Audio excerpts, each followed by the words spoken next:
Welcome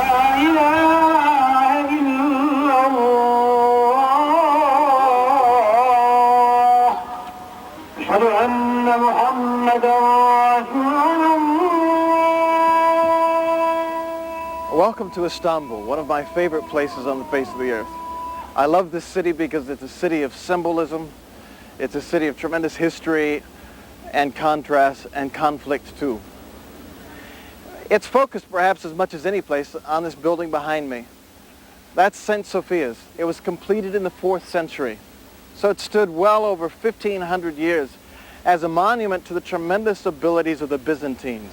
That church was the center of Christendom.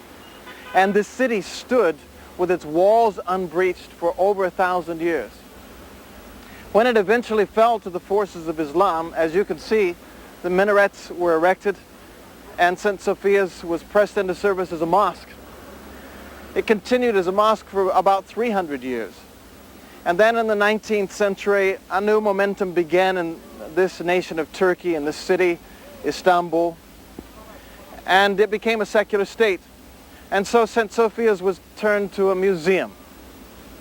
But once again, today there are forces of change, moving very rapidly indeed. The same forces that you know about at work in the rest of the Muslim world. Fundamentalism has taken its hold in its various forms in this city, and now there are regular demonstrations and forces coming into play to turn this back to a mosque. If you talk to the people in the streets here, you find that they're embittered against the West and against what they see as Christianity. They feel like they've been the victims of economic imperialism as well as the political imperialism of the last century.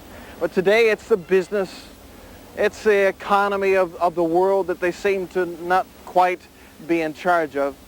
But probably more importantly is the cultural imperialism or invasion that they so often feel and resent. You look around this city and they're the products of Hollywood and of MTV and of Western youth culture. There's pornography printed in Europe and shipped into this country.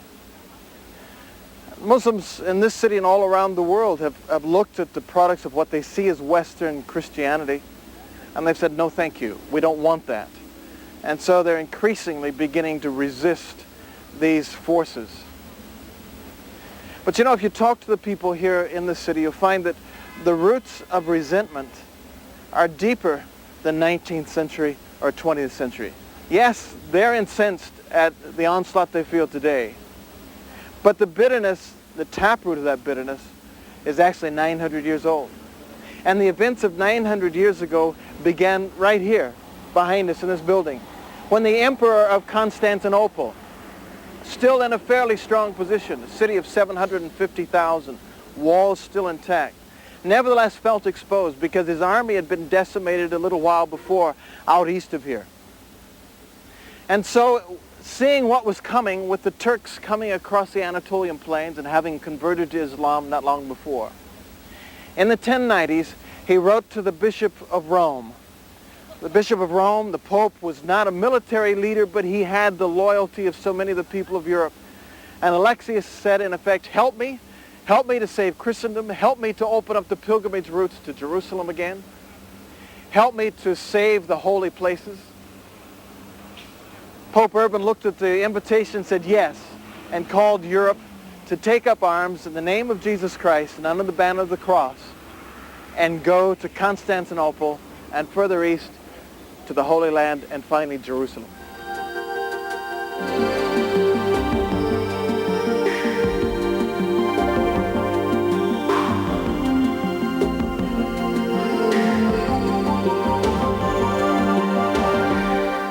When Pope Urban II received his appeal for help from Alexius, he saw the opportunity to extend his influence into the east.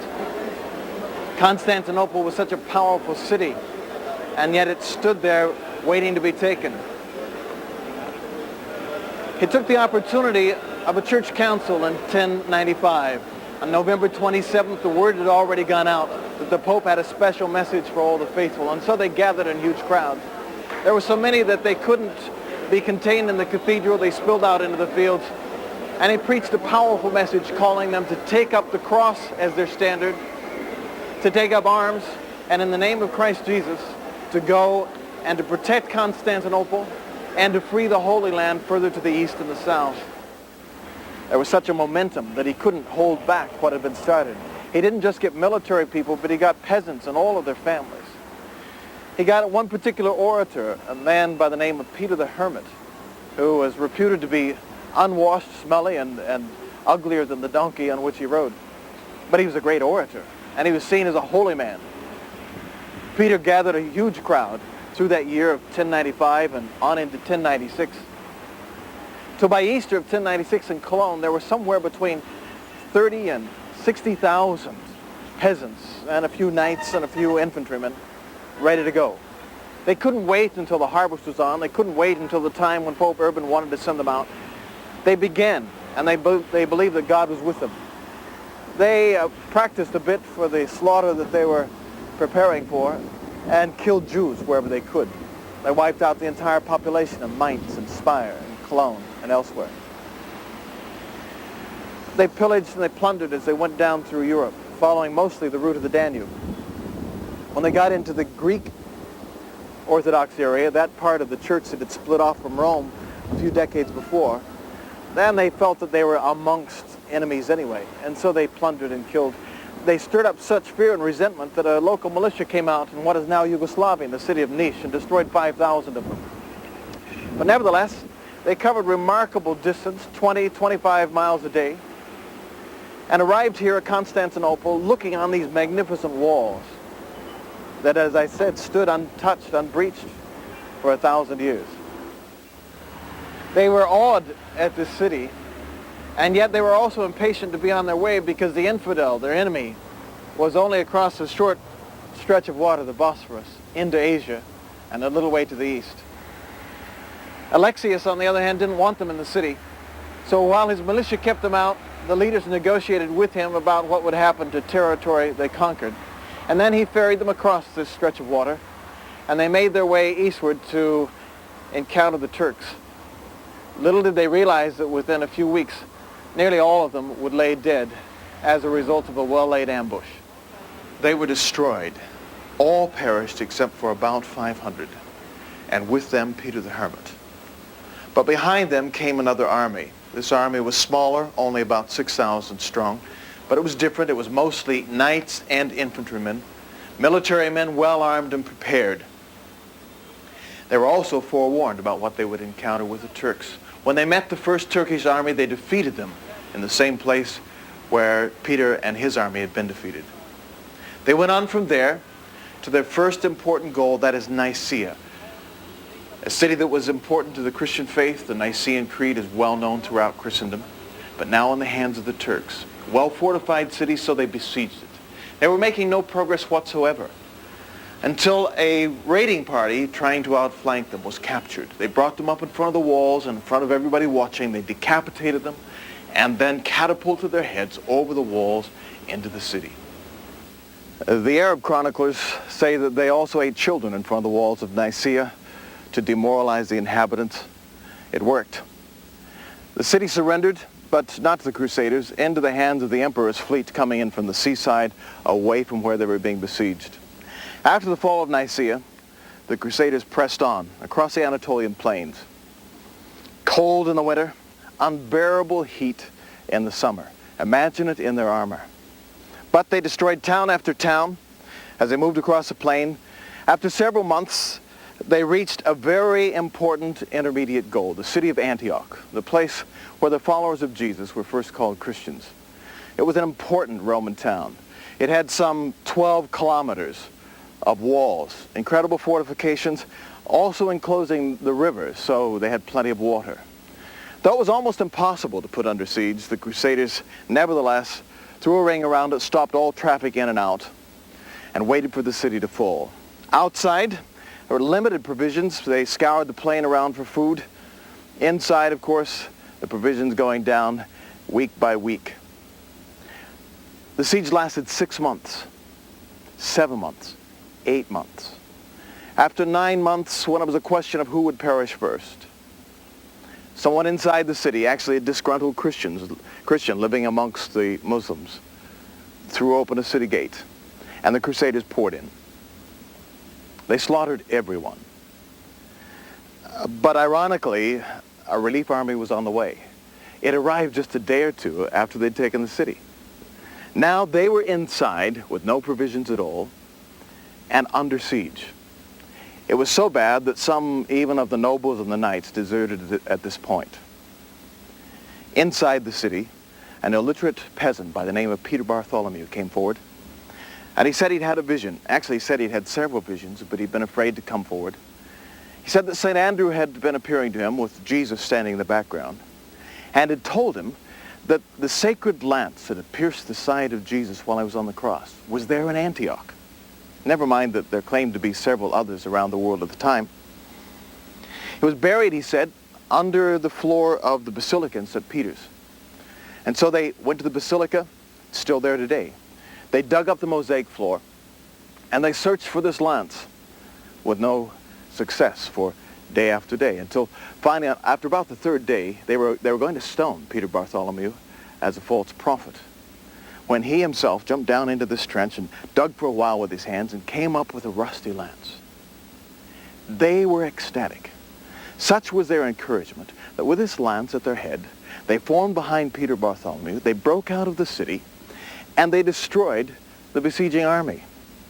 They plundered their camp and were reprovisioned to go on to their final goal, Jerusalem. Finally, after more than 3 years of unspeakable hardship, the Crusaders arrived and looked down on the ultimate prize, Jerusalem, the city of God. But it wasn't just there for the taking. This city was heavily fortified, high walls, thick too. And here on the east side and on the south, over on the west too, the ground slopes away, making the walls impossible to approach. But here on the north side, there was level ground next to the walls, and so they concentrated their siege here. They hauled timber from as far away as 50 kilometers and built massive siege towers. They were on wheels, and they attempted to push them up against the wall, but to no effect. The defenders were powerful. They used arrows. They used Greek fire, a combination of pitch and other flammable substance that they would catapult out of the Crusaders. And so there was a standoff for weeks.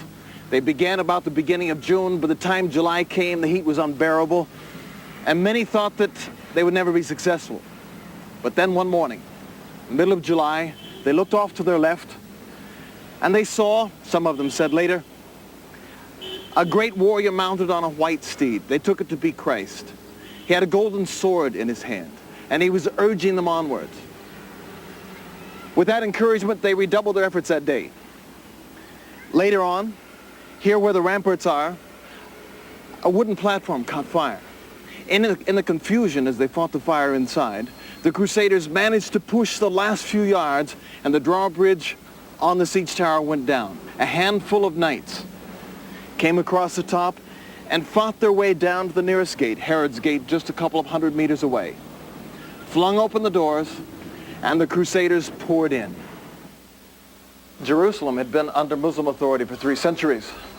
But Christians and Jews had lived here in peace, second-class citizens of peace.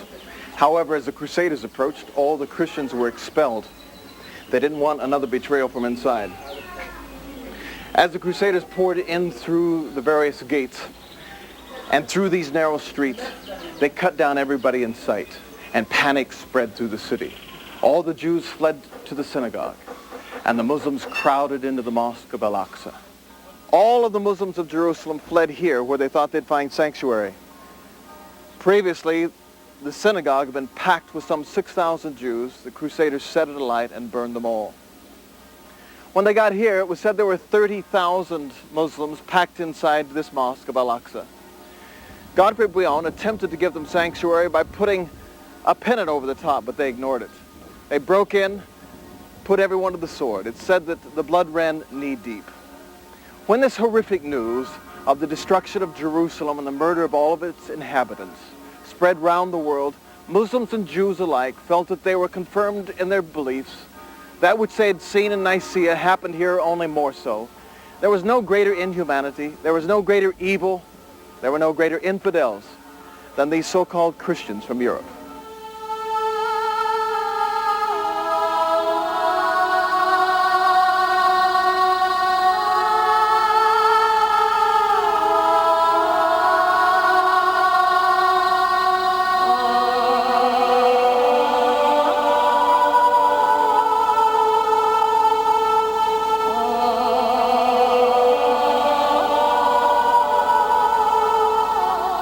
So that's the story. Is it anything more than interesting and tragic history? Well, it certainly is. It still shapes the relationships or lack of relationships in the city today. The bitternesses that we feel between Christians, Jews, and Muslims go right back to 900 years ago. Muslims today will still say, what about the Crusade? When will the Christians apologize? Jewish scholars sometimes refer to it as the first Holocaust. The bitterness is still there. Are we fated to live with the bitternesses of history? Do they have to keep warping and destroying relationships from one generation to another? Or can we apologize? I believe we can. So the question is how? Well, we who call ourselves Christians can represent Christianity today. We need to do it face to face. It's not enough to broadcast it or write letters. But we need to talk to Muslims, talk to Jews, and say we acknowledge that those attitudes and those actions were wrong. And we don't ever want to see them repeated again. That's why the reconciliation walk has been proposed. That's why it's already underway. Starting on the 900th anniversary of the departure from Cologne, Easter 1996, a small group of Christians began to walk, 2 or 3 different teams, down through the European routes of the Crusades. Already we've seen amongst the Muslim minority groups and Jewish minority groups of Europe how suspicion and bitterness can turn to warmth when they see that we're sincere, humble, and deeply regret the past. It's already making a change. In 1997, we want not just a few, but hundreds and hundreds of Christians in small teams. I'd love to see churches put together a team of 5 or 6 or 7 people, youth groups, and so on. We can provide information on how to get reasonable flights. Come into Istanbul in 97, again in 98. Do a holiday with a difference. We can meet you there with teams that will tell you a bit about the history of that magnificent city. You can walk around it, pray around it, and begin to deliver the message of apology there. And then out into the villages of Turkey. And after 98 and finishing in Antioch, we'll go on in 98 and 99 down this last segment to this city of Jerusalem. And we'll see what God allows us to do on July 15th, 1999, the 900th anniversary of the fall of Jerusalem. Just once in a while, ordinary people have an opportunity to do something simple which can change the course of history. The Reconciliation Walk is just such an opportunity. At the end of this video, you'll see addresses which will allow you to write and get information, get brochures on flights and dates and when you can participate. You can participate for a week or 10 days or 2 weeks or 3 weeks or longer. But this is a chance for us to get together and heal the wounds of history. Take this opportunity. It may not come again.